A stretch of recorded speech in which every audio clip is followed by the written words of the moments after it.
The silent guest in the music hall. The music hall was cold that morning. The windows let in pale gray light, and the polished black piano in the center sat like a sleeping beast waiting to be woken. Chairs were neatly arranged in rows, ready for students who had not yet arrived. In one corner of the room, an elderly woman stood holding a stack of sheet music against her chest. Her face was strict and proud, the kind of expression that made students sit straighter without being told. She was Miss Harper.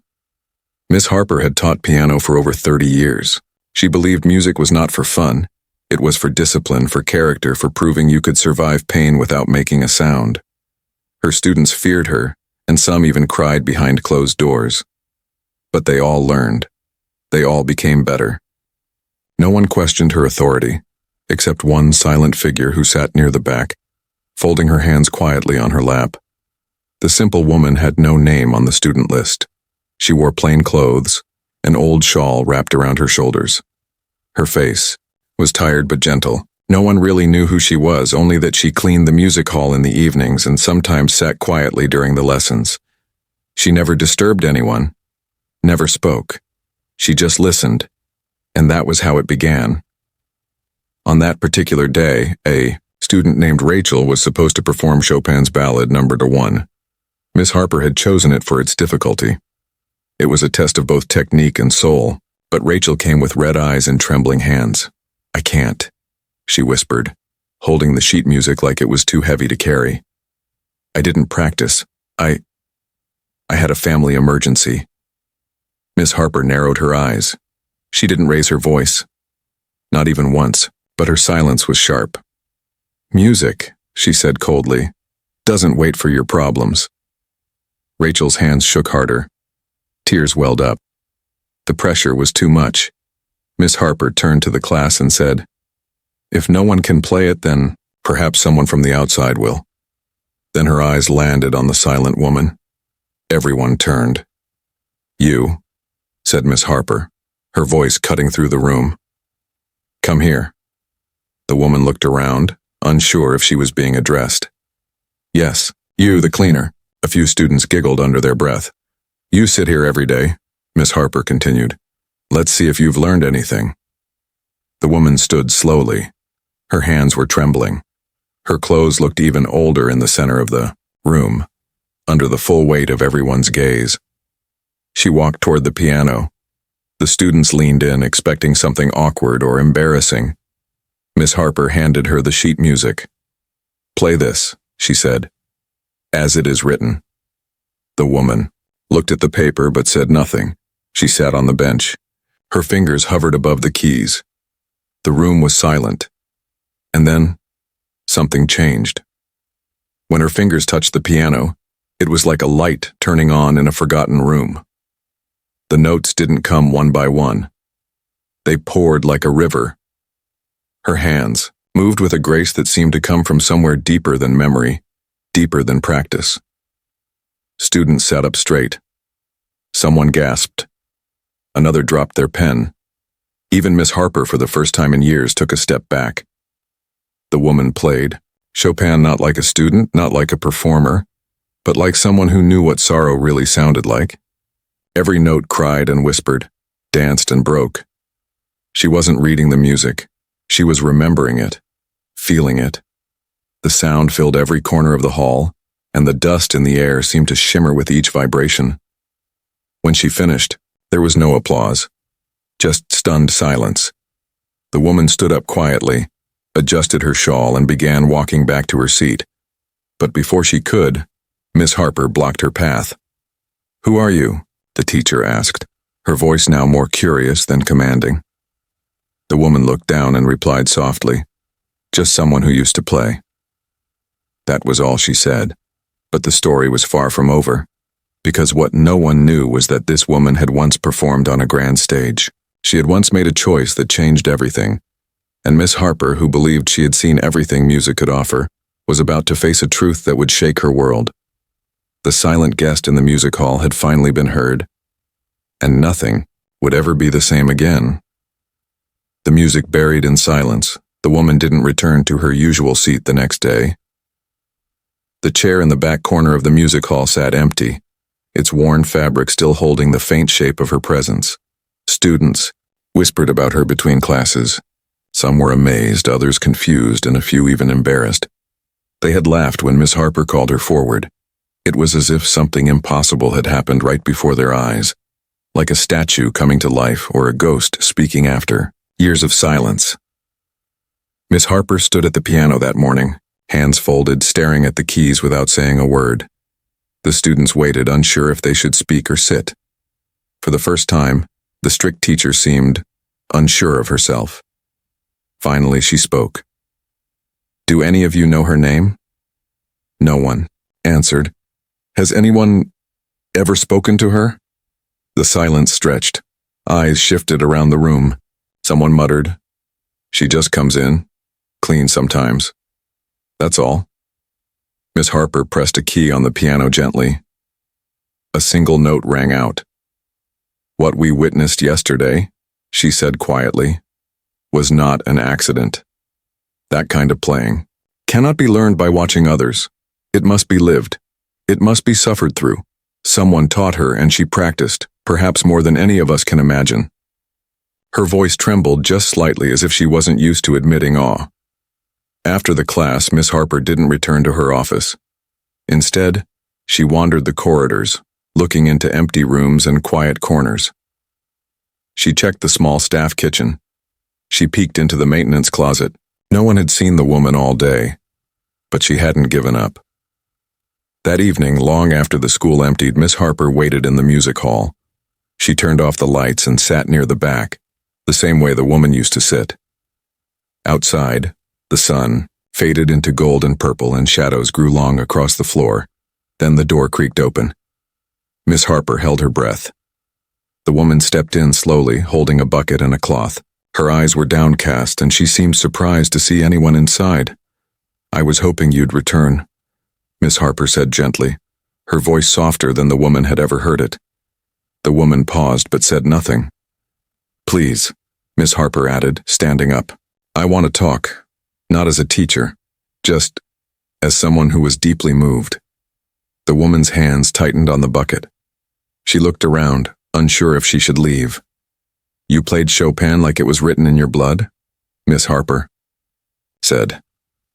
"Who taught you?" The woman lowered her eyes. "My mother," she replied at last. "Long ago, in another life." There was something broken but proud in her voice. Something that hinted at pain far older than the dust on her clothes. Miss Harper took a step closer. "Do you have a name?" "Nora," the woman answered. "Nora Benson." The name didn't ring a bell for the teacher. But there was something familiar about it, something almost haunting. "Nora, where did you study? Where did you play?" Nora gave a faint smile. "I didn't study anywhere famous. I didn't have papers. Just an old piano and a mother who believed I could do anything." Miss Harper nodded slowly, sensing there was more. Something hidden. Nora turned to leave, but the teacher reached out. "Please wait, let me offer you something. We have an advanced recital in 2 weeks. Students from around the country will attend. Will you perform?" Nora froze in the doorway. The hallway light cast a soft glow on her tired face. "I haven't performed in years," she said. "Then let this be your return." Nora shook her head. "I'm not one of your students." "You don't have to be," Miss Harper replied, firmly. "You have something none of them have, something that can't be taught." Nora hesitated.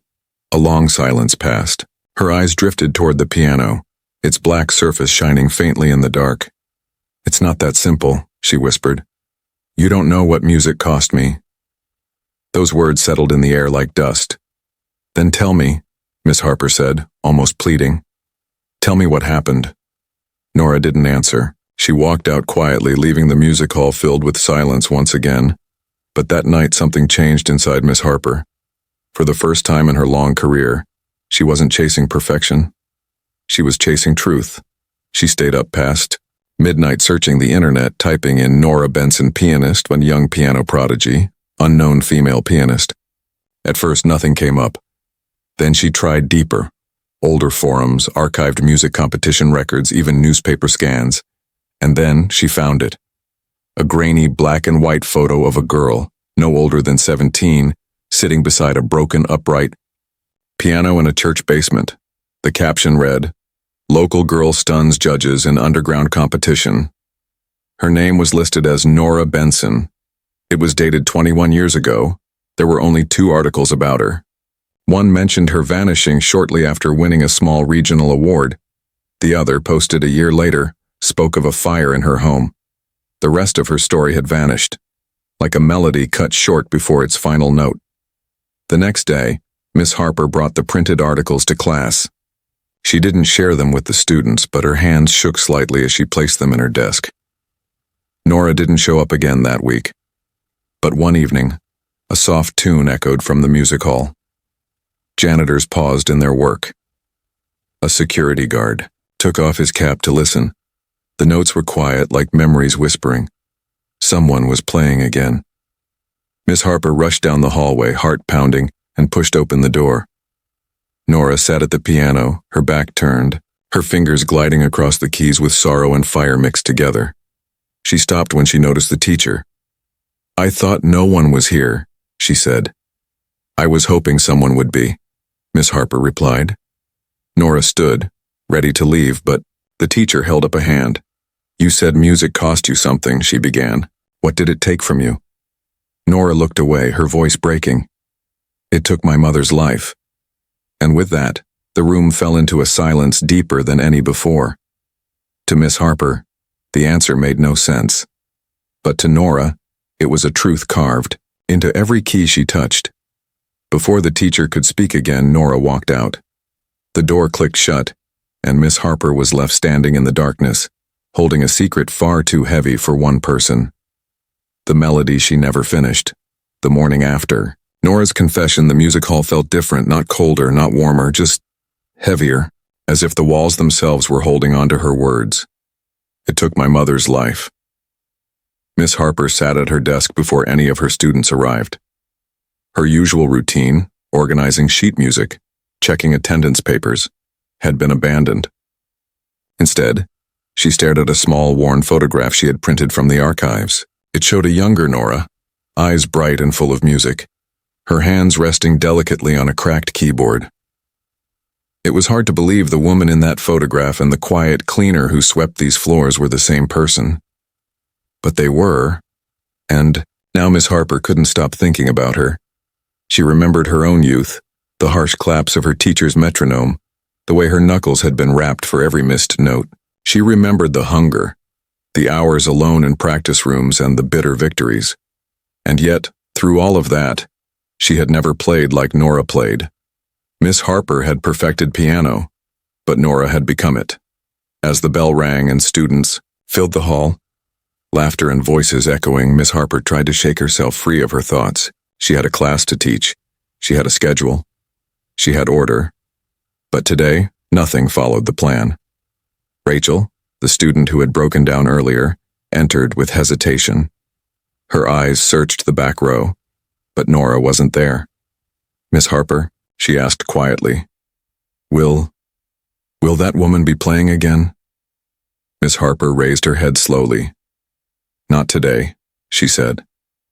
"Perhaps not again." The students murmured among themselves. A few of them pulled out their phones, showing each other a grainy video someone had secretly recorded of Nora's performance. It had already started spreading online. Strangers were asking, "Who is this mystery pianist? How did no one know she existed?" Nora, unaware of any of it, was walking the streets of the city alone. Her coat was thin, and the wind pulled at the edges like curious fingers. She didn't mind.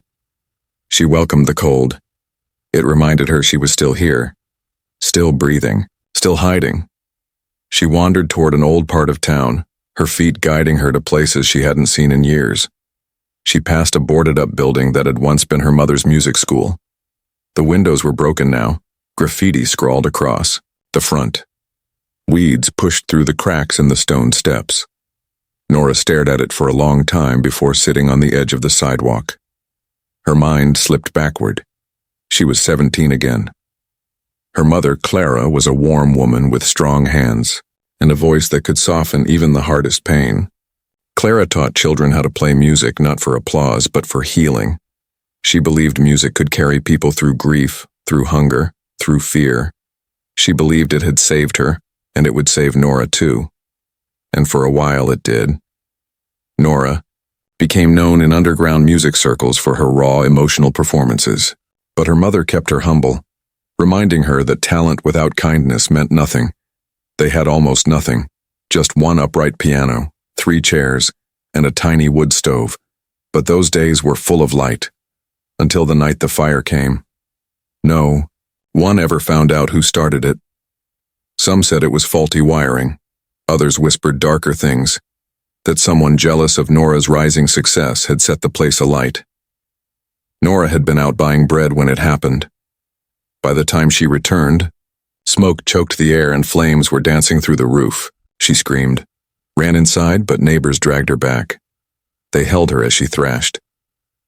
The firemen came too late. Clara never made it out. Nora never touched the piano again. Until now. A car horn jolted her back to the present. A delivery truck rolled past and Nora stood slowly, brushing dust off her clothes. Her heart felt heavy as if music itself had reopened a wound she thought was long healed. Yet, it also felt different. A part of her that had been numb for years was starting to feel again. She returned to her small rented room above a convenience store. There, tucked under her bed, was an old suitcase filled with scores. Yellowed, papers marked with her mother's handwriting smudged with tears and fingerprints. She pulled them out one by one. Among them, she found something she had almost forgotten. A composition her mother had been writing before she died. The melody had no title. Only faded notes written in pencil and small comments like, "Too fast, slow it down, and let it ache here." Nora placed the sheets on her bed. She whispered, "I never finished it." Her hands trembled. She hadn't composed in years. But this wasn't just a piece of music. It was her mother's final voice. Unfinished. Waiting. Still alive in ink. Meanwhile, Miss Harper had started rehearsals for the recital. But something was off. The students played with perfect technique, but none of them could bring the music to life. They watched their teacher grow more distant, distracted. They didn't know she was replaying Nora's performance in her mind over and over again, trying to understand what made it so different. She began leaving the music hall door open in the evenings. She made sure the lights stayed on. She even placed Nora's name, quietly, without asking, in the recital program, at the very bottom. Special. Performance to be announced. Nora saw it when she came to clean 2 days later. She stared at the program sheet taped to the door. Miss Harper stood nearby, pretending to be busy with papers. "You put my name on it," Nora said quietly. "I did," Miss Harper replied without looking up. "I never agreed. You didn't say no either." Nora let out a breath that was almost a laugh. "That's not how consent works." "Then say no," Miss Harper said, finally meeting her eyes. "But if you don't, I will expect you to perform." Nora paused. Her voice dropped. "What if I fail?" "Then you fail," Miss Harper said gently. "But you won't." Nora didn't answer. But that night, she took her mother's unfinished sheet music to the piano. For hours, she played and stopped, played and cried, rewriting the parts that were missing. She added her own notes, her own pain, her own years of silence. Slowly, it became their piece, something between a farewell and a rebirth. But just as the piece began to feel whole, a letter arrived at her door. No return address, just a small envelope, sealed with red wax. Inside was a single sentence. "You don't belong on that stage." Nora's hands went cold, because she recognized the handwriting. She hadn't seen it in over 20 years, but she remembered. It was the same hand that had once written cruel reviews of her earliest performances. The same hand that had threatened her mother's school, and now it was back. The past Nora had buried was rising again, and the recital was only 3 days away. The hand behind the silence, Nora sat frozen on the edge of her bed, the letter still in her hand. The paper was smooth, the handwriting too familiar, elegant but sharp, like someone trying to make beauty out of cruelty. Her fingers trembled as she read the words again. You don't belong on that stage. Just a single sentence, but it echoed like a scream in the silence of her room. She had hoped that part of her life was gone, that the people who had tried to ruin her mother's dream had disappeared into the past, but pain had a way of returning at the exact moment when you began to stand tall again. She looked down at the sheet music in front of her. Her mother's notes were still there, soft and imperfect, like whispers from another life. She had been working every night on completing it, weaving her soul into the unfinished melody. It was the most honest thing she had ever touched since the fire, and now someone was trying to take that away again. Her first instinct was to hide, to disappear, to walk away from the recital and return to her quiet, unnoticed life. But something in her heart resisted. It was faint but firm, like the first note of a song she hadn't heard in years. This wasn't just about music. This was about reclaiming her name. Still, fear clung to her, and the past demanded to be remembered. She opened an old drawer and pulled out a leather-bound journal. It was her mother's. She had never read it after her death, not out of disrespect, but because she hadn't felt ready. But tonight she needed to understand. She needed something to fight the shadows with. She turned the pages slowly, each one filled with short notes and thoughts. Nora's hands are quick today. I think she plays better when she's sad. Competition judges asked me to withdraw her, said she's not from a proper academy, told them music is not a privilege, it's a right. And then, a final entry, dated 2 days before the fire. We've received another warning letter. I don't know who's sending them, but I won't stop her from playing. Not now. She's too close to becoming what she's meant to be. Nora closed the journal with shaking hands. Tears blurred her vision, but beneath the grief something else stirred. Rage. Not the kind that explodes, but the kind that burns quietly. The kind that builds courage. The next day, she returned to the school. She wasn't scheduled to clean. She wasn't on anyone's list. But she walked through the doors with a quiet determination, the letter tucked into her pocket. Miss Harper was in her office, speaking to a man in a suit. He looked older, proud, and far too polished to be there for a student. His voice carried through the doorway. She's not even trained formally. You want a cleaner to represent your school? Nora stopped. She couldn't see his face yet, but the voice. It sent a chill down her spine. Miss Harper's voice followed, calm but firm. She's not just a cleaner. She's an artist, a better pianist than anyone I've ever taught, the man scoffed. She's a risk, and this school can't afford another scandal. Nora stepped forward slowly and pushed the door open. Both of them turned. The man's face paled the moment. He saw her. He was older, but she recognized him instantly. Mr. Callahan, once a respected judge in the regional music scene. He had been the one who laughed at her when she played barefoot at a youth recital because her shoes had holes. The same man who had whispered to her mother that girls like yours don't belong on big stages. He stood tall, but his eyes betrayed him. I see you haven't changed, Nora said quietly. Miss Harper looked between them, sensing the weight of history she hadn't known. Callahan regained his composure. I was simply advising your teacher not to risk her reputation. This isn't personal. Nora pulled the letter from her pocket and placed it on the desk between them. This is personal. Miss Harper picked up the letter, her hands tightening. Did you write this? She asked, her voice low. Callahan didn't answer. You sent letters like this before? Nora said, her voice steady now. You told my mother we were embarrassing the music community, that we should leave quietly or be humiliated publicly. He tried to speak, but she cut him off. She didn't listen. She believed in me. And days later, our school burned down. The silence was deafening.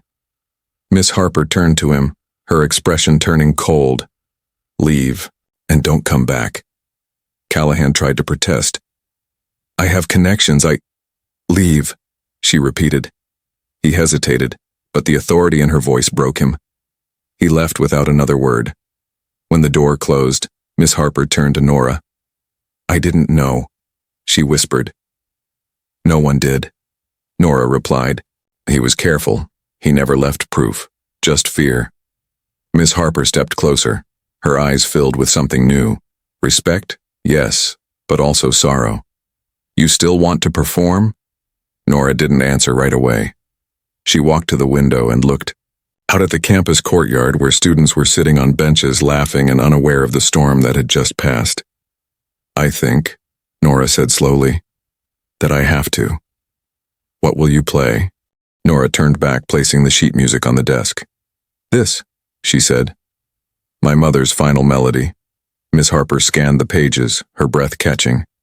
"This is beautiful," she said. "It's not finished," Nora replied, "but I think it will be."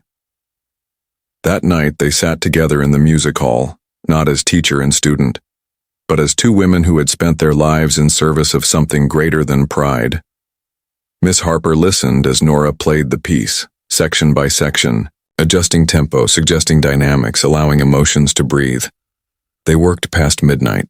It was the first time either of them had truly collaborated with someone who understood not just the music, but the pain behind it.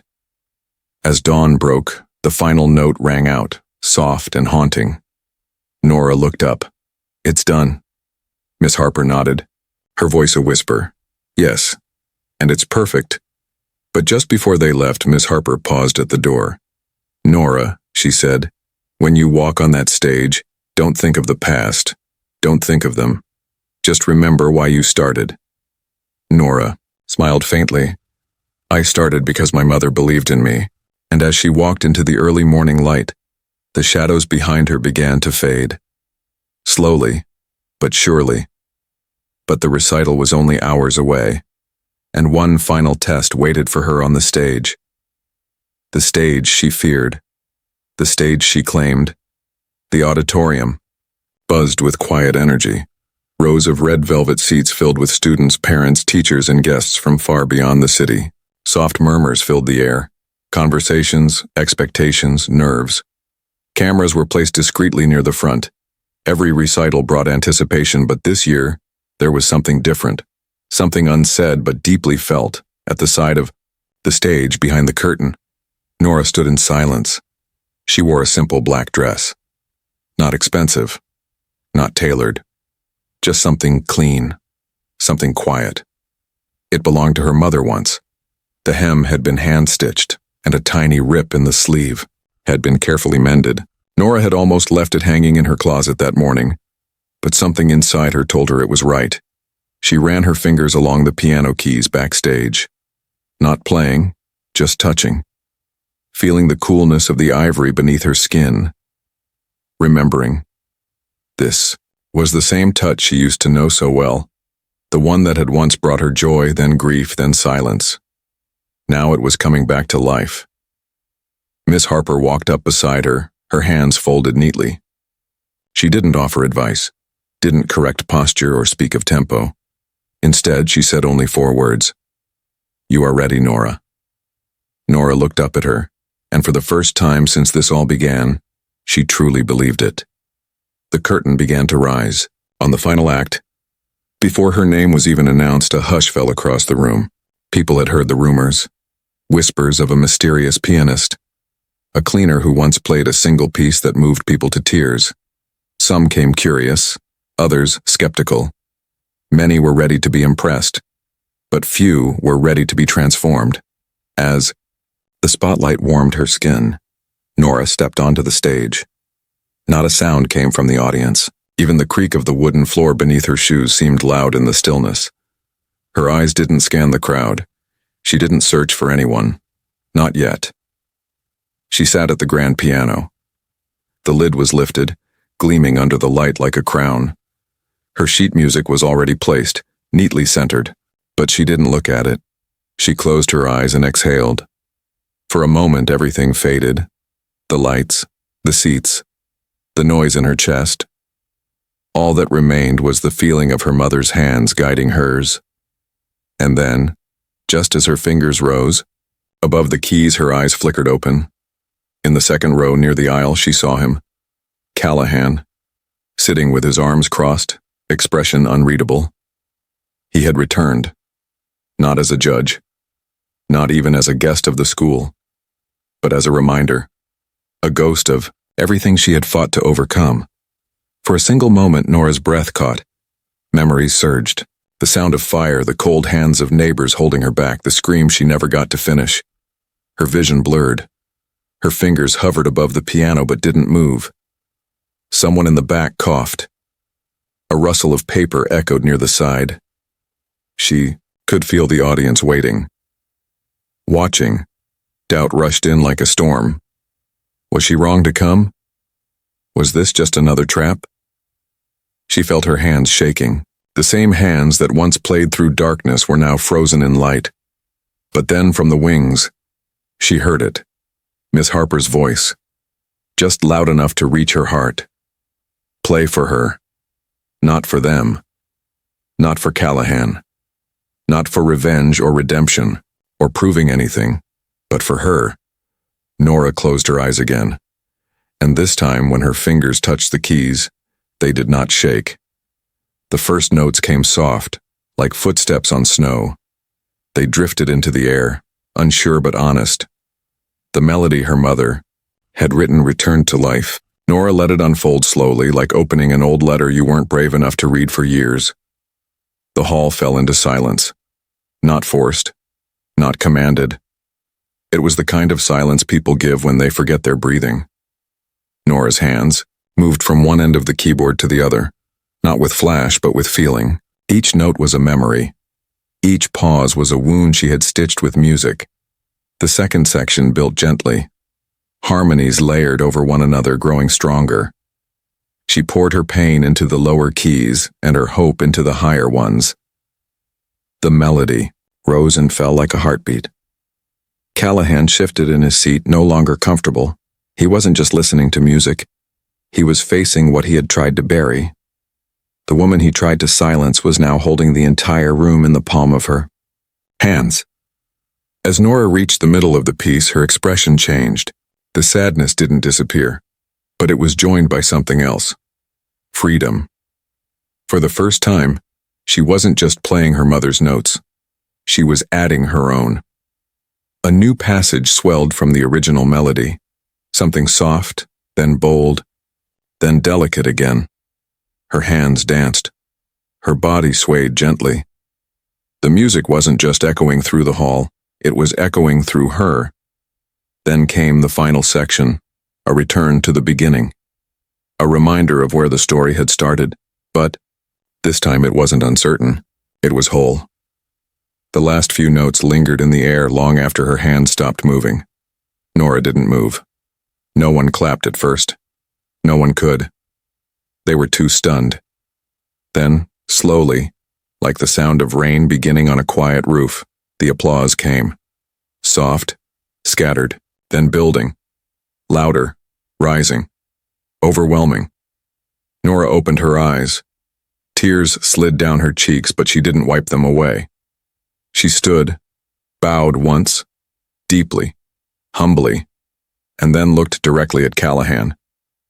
He didn't clap. He simply stood, walked out, and disappeared down the aisle like a shadow-fleeing light. And Nora? Nora walked off stage not with pride, but with peace.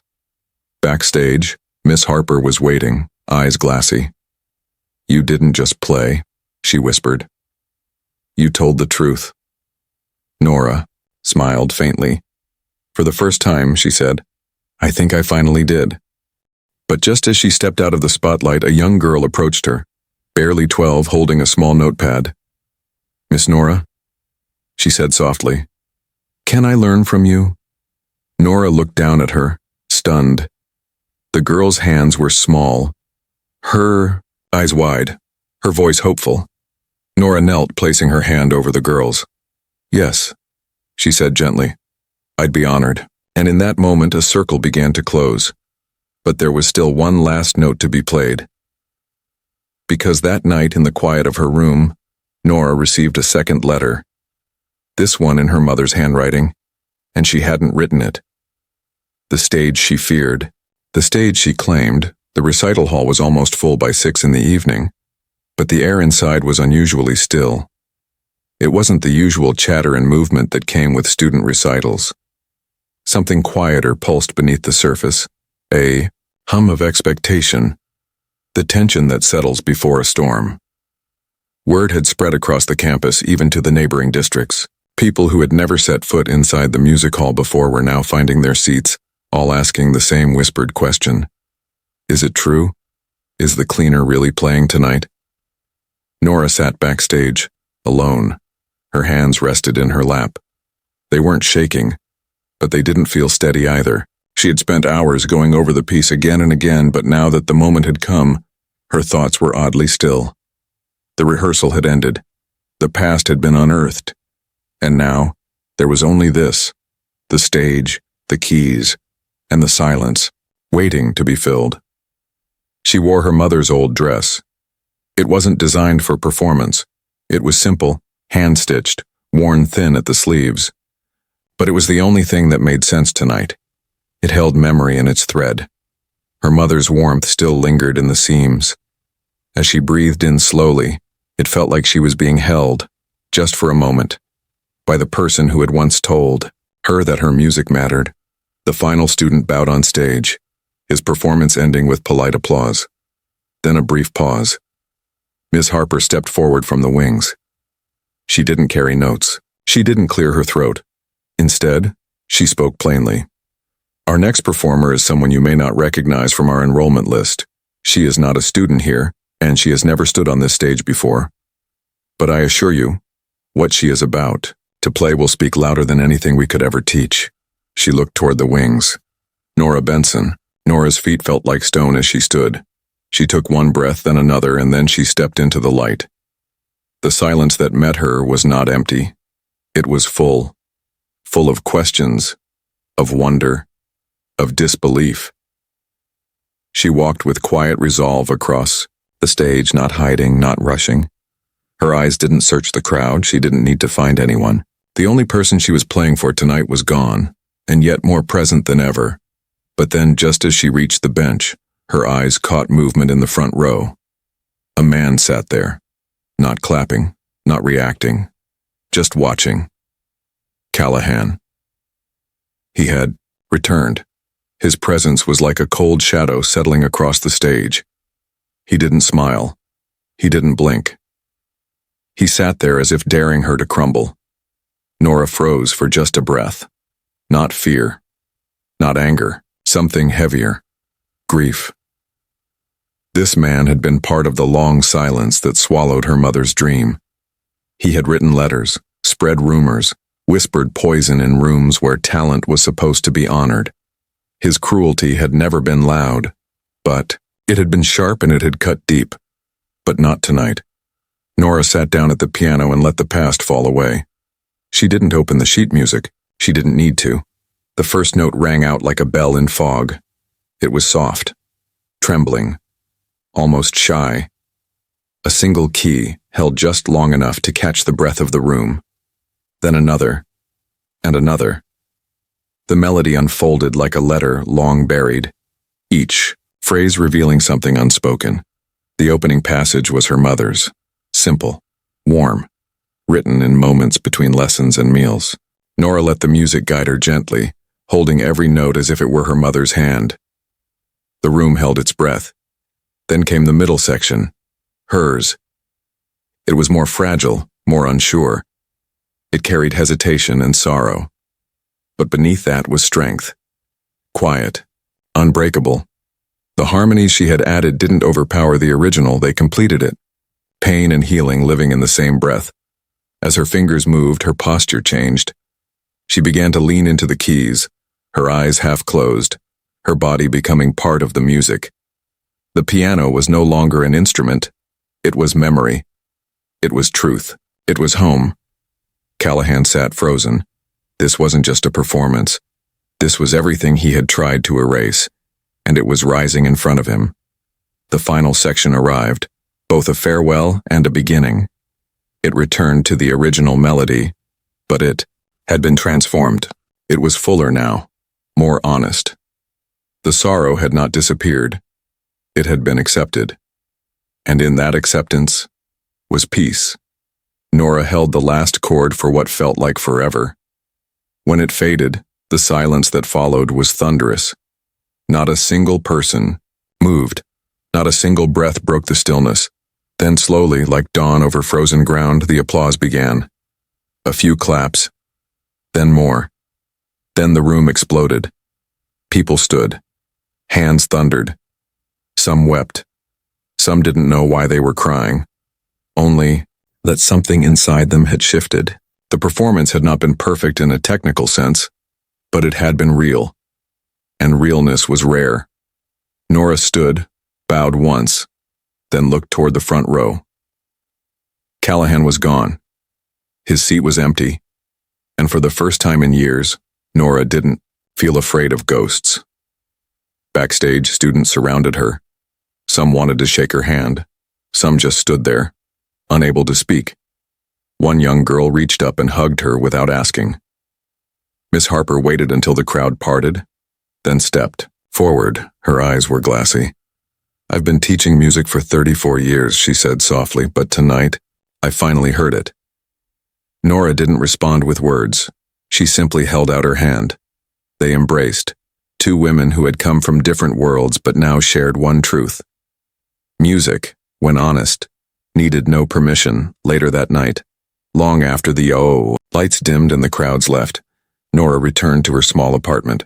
The silence there wasn't heavy anymore. It was peaceful. She placed her mother's dress back into the closet and carefully folded the completed sheet music. It no longer felt unfinished. It no longer felt like pain.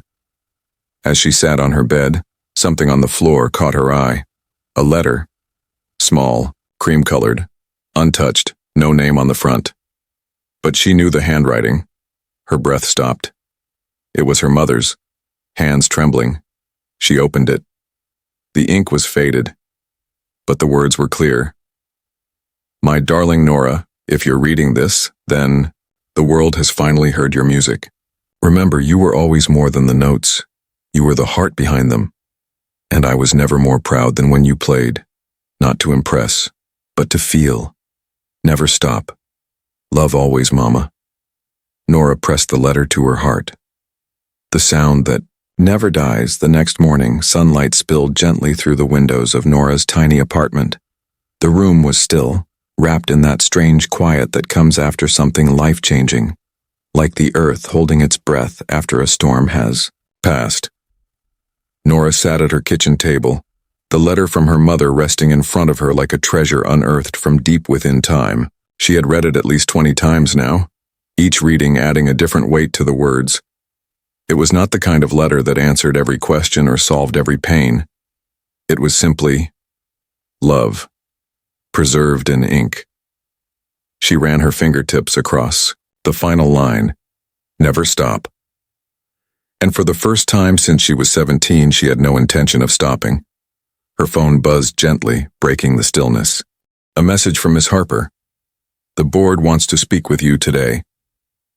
3 p.m. in the director's office. Come as you are." Nora's chest tightened slightly. She wasn't sure what to expect. After last night's recital, she had assumed her time with the school would quietly end. She had played her piece, shared her truth, and intended to return to her quiet life. But things don't always go back to how they were, and sometimes they shouldn't. At 3 p.m., Nora arrived at the school wearing the same clothes she had worn 100 times before. Simple jeans, a clean shirt, and her mother's shawl. She walked the halls she had once cleaned, but now people looked at her differently. A few students nodded respectfully. One young boy even stopped and whispered, "You played like the music knew you." Nora smiled. It was awkward, but it was honest. Outside the director's office, she paused for a long breath. Then she stepped inside. Miss Harper was there, along with 2 other faculty members and the school director, a kind-eyed woman with silver hair and a soft voice. "Nora," the director said, standing to greet her. "Thank you for coming." Nora nodded, unsure of what to say. After last night's performance, the woman continued, "We had many discussions. Parents called. Students talked. Our staff was moved in ways we haven't felt in years. She gestured to a chair across the table. Please, sit. Nora sat, hands folded in her lap. The director leaned forward.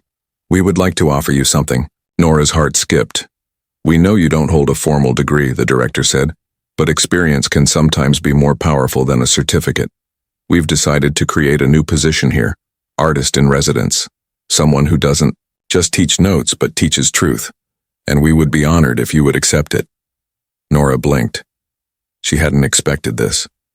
Not even close. I'm not sure I know how to teach, she said softly. You already have, Miss Harper said, her voice gentle. You taught all of us last night. Nora looked around the room. None of them pitied her. None of them were offering charity. They were simply giving her space to continue, a space her mother had once tried to build for her with nothing more than love and an old piano. She nodded slowly. Yes, she whispered. I'd like that very much. After the meeting, Miss Harper walked her down the hall. You know, she said, after all these years of demanding perfection, you reminded me why I fell in love with music in the first place. Nora smiled gently. You reminded me why I still belong to it. As they passed the open doors of a small classroom, a cluster of young students peeked out. One of them, a girl no older than 10, stepped forward shyly. Miss Nora, she said, can I show you what I wrote? Nora knelt beside her. The girl handed over a wrinkled sheet of paper with scribbled notes, clumsy, uncertain, and beautiful. Nora studied it carefully, then looked up.